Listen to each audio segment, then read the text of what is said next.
সম্প্রতি সময়ে এমন বিরল ঘটনা ঘটেনি যা চুঁচুড়া মহকুমা আদালতে ঘটেছে, যেখানে এক মামলার নিষ্পত্তির জন্য সাক্ষ্য দিতে আদালতে হাজির হয়েছিলেন 100 ঊর্ধ্ব এক বৃদ্ধ।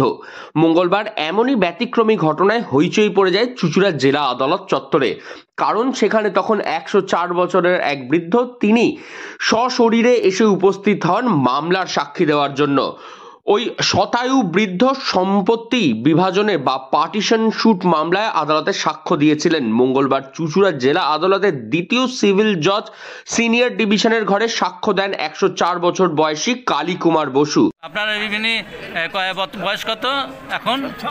106 বছর বয়স, 104 বছর বয়স। আচ্ছা, আদালতে এসছেন, কেন এসছেন? কোর্টে কি করতে এসছেন?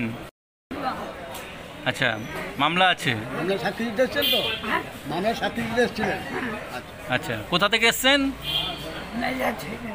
হ্যাঁ, মিডিয়া, ভিলেজ মিডিয়া। আচ্ছা, আর থানা থানা থানা পোলবা থানায়।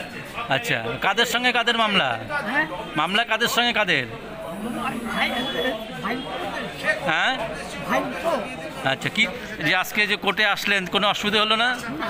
আচ্ছা, কি কারণ আপনার এই যে আপনি এত দীর্ঘ আয়ু, আপনার দীর্ঘদিন ধরে আপনি এখনো ভালো আছেন, মানে এর রেমেডিটা কি? মানে এখনো সুস্থ সবলভাবে আছেন, কথা বলছেন?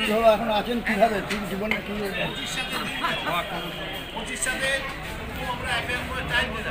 বলুন কেন?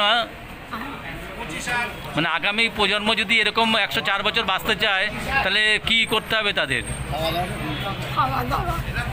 আচ্ছা, আর পেশায় রেলের অবসরপ্রাপ্ত কর্মী তিনি।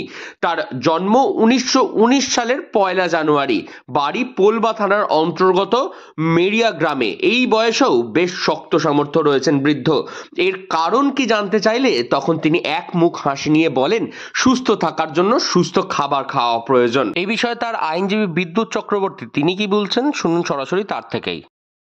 104 প্লাস মানে হচ্ছে উনি জন্ম হচ্ছে 1/1/1919 সালে। উনি আগে রেলের ভালো পোস্টে কাজ করতেন, তারপর রিটায়ার করে গেছে ওনার দিন। ওনার ছেলেরাও রেলে কাজ করতো, তাও রিটায়ার করে গেছে। ওনার একটা পার্টিশনের মামলা উনি করেছিলেন, সেটা হচ্ছে 305 নম্বর 2017 সালে। সেটাতে মূল যে শরিক তাদের সঙ্গে পার্টিশনের মামলা ছিল, এই শরিকরা ওনার যে সম্পত্তি খানিকটা অংশ ওনাকে না জানিয়ে, কোনো নোটিশ না দিয়ে বাইরের লোককে বিক্রি করে। যাকে বিক্রি করে তার নাম হচ্ছে ভদ্রমহিলার করুণা চক্রবর্তী। তার স্বামী ছিলেন এখানকার মগরা থানার তখন ওসি বলেছিলেন দেবাশিস চক্রবর্তী। আর তিনি কিনে নেন সম্পত্তিটা। তারপরে আমাদের নিয়ম অনুযায়ী পার্টিশনের যদি শরিকের বাইরে কাউকে বিক্রি করতে হয়, তাহলে তাকে জানিয়ে করতে হবে, সেটা জানাননি। তার জন্য আমরা সেকশন 4 পার্টিশন অ্যাক্টে প্রিএমশনের মামলা করি, যে ওই সম্পত্তিটা যাতে আমাকে ফিরিয়ে দেওয়া হয় টাকার বিনিময়ে। সেই মামলা চলছে।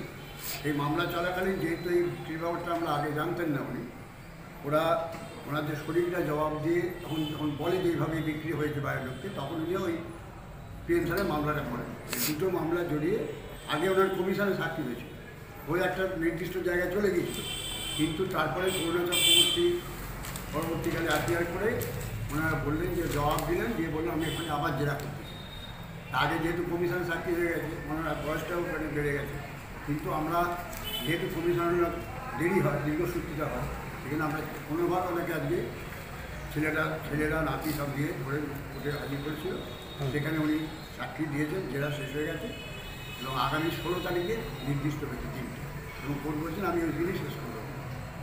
সম্প্রতি সময়ে বিরলতম ঘটনার সাক্ষী হয়ে রইল চুঁচুড়া জেলা আদালত, যেখানে একজন সাক্ষ্য দিতে এসেছেন তিনি, যার বয়স 104 বছর, এবং এই ঘটনার মামলা দ্রুত যাতে নিষ্পত্তি হয় সেই দিকেই দেখছে আদালত। হুগলি থেকে রাহি হালদার, লোকাল 18 বাংলা।